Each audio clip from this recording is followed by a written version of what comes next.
एक छोटे से गांव में एक नेक दिल और तजस्सुस से भरपूर लड़का उम्र रहता था। वो रमजान के बारे में अपनी दादी की कहानियां सुनना बहुत पसंद करता था। इस साल वे आखिरकार रोजा हुआ रखने के काबिल हो गया था और वे इस मुकद्दस महीने का तजर्बा करने के लिए बेहद परजोश था। रमजान के पहले दिन उमर अपने खानदान के साथ सहरी के लिए जल्दी जाग गया। उसने खजूरें खाएं, दूध पिया और अपने वालिद की बातें सुने जो सब्र, मेहरबानी और दूसरों की मदद करने की अहमियत समझा रहे थे। उमर ने परजोश अंदाज में सर हिलाया और बेहतरीन बनने का अज़्म किया। जैसे जैसे दिन गुजरा, उम्र को भूख और प्यास महसूस होने लगी। इसका पेट गड़गड़ाया और उसने अपनी छोटी बहन को खाते हुए देखा।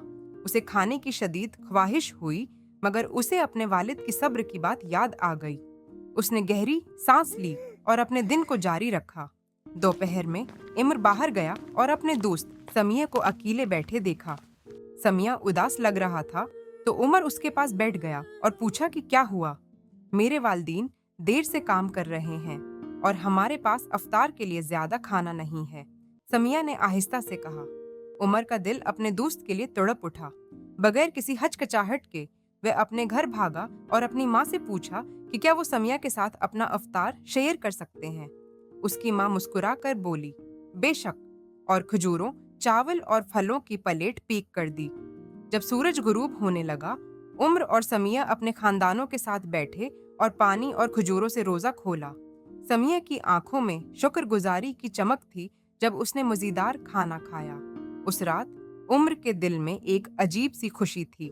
उसे एहसास हुआ कि रमजान सिर्फ रोजा रखने के बारे में नहीं, बल्कि मेहरबानी, सब्र और दूसरों की मदद करने के बारे में भी है। इसे ये सीखने को मिला कि रमजान का असल तोहफा मोहब्बत और ख्यालदारी में है।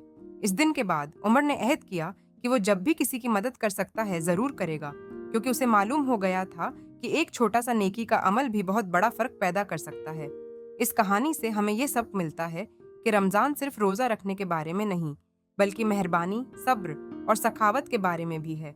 दूसरों की मदद करने से हकीकी खुशी मिलती है और हमारा मुआशरा मजबूत होता है।